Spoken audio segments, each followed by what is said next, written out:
Until. UNIT. Until. UNTIL. Breath. BREATH. The word is bottle.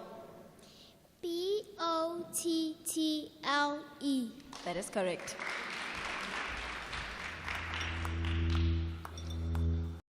Welcome to Social TV. Today we are at the Mzansi Spelling Bee with the founder of the Spelling Bee, Ntsako. How are you, ma'am?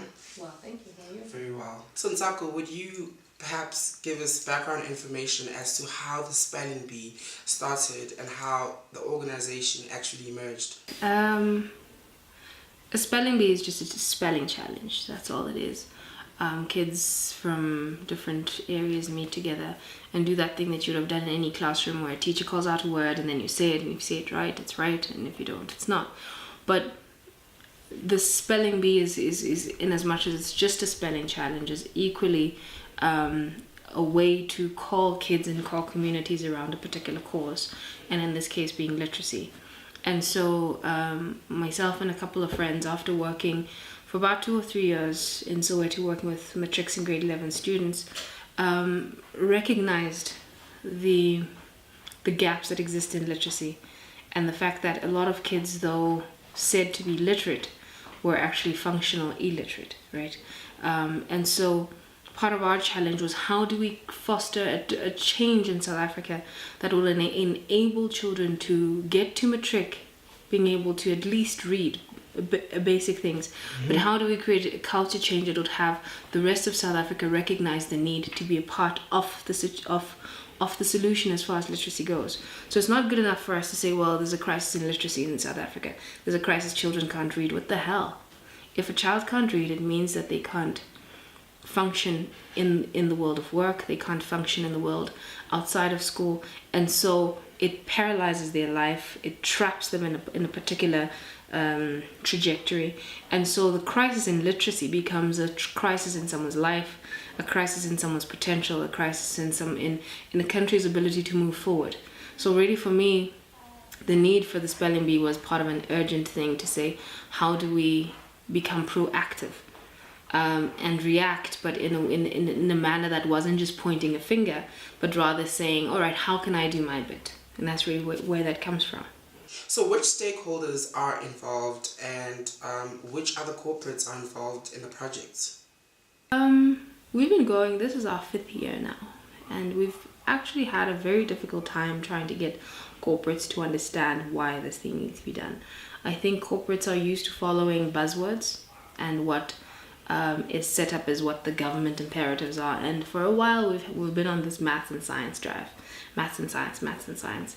And what a lot of people don't realize is that you can't teach maths unless people know words. If I ask you to find an angle, but you don't know what that word means, what are you going to find? You know what I mean? If I ask you to find a tangent on a graph, which one is the graph, which one is the equation? These things are embedded, these concepts are embedded in language. And when you focus yourself on math and science, but you don't focus on the language in which you communicate these things, it defeats the purpose. We do have, a number of sponsors that come in if we cater the program to them. So the airports company being one of them, SA Tourism being somebody who we're working very hard on to create a tourism-inspired child-authored book, which I'm quite excited about that. So we've had to be creative in how we get resources to fund our programs and how to make things going. And we don't mind doing that. We understand that the process of doing social work sometimes means that you have to think outside of the box and outside of the frame, which I'm used to. But what is challenging and what is frustrating more than anything is to have a country that is apathetic about you seeing a tidal wave coming at them and they're like, no, it's not a problem. It's a problem when your children cannot communicate. Yeah. So in line with that, how does the spelling bee help the learners? Like, what sort of skills do they acquire, and how does it really benefit them? So I think for me, one of the best things that comes out of the spelling bee is the fact that each of the children come out thinking, somebody thinks I can. I think I can. And also, beyond the children was the community of support around them. So you have the school suddenly supporting Sipho, who's going to the National Spelling Bee, but the entire school is behind you. Parents who otherwise don't go to parents' events are there to watch you. Ladies and gentlemen, and Chandi Kangule.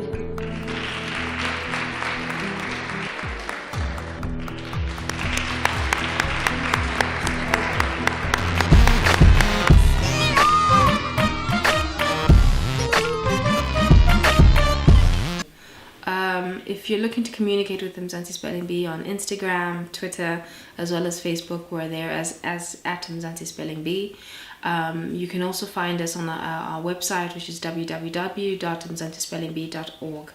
Alternatively, send us an email at info@mzansispellingbee.org. Thank you very much for joining Social TV. This is Karabo Malafitane, and today we're with the founder of the Mzansi Spelling Bee. Please catch us next time on Social TV.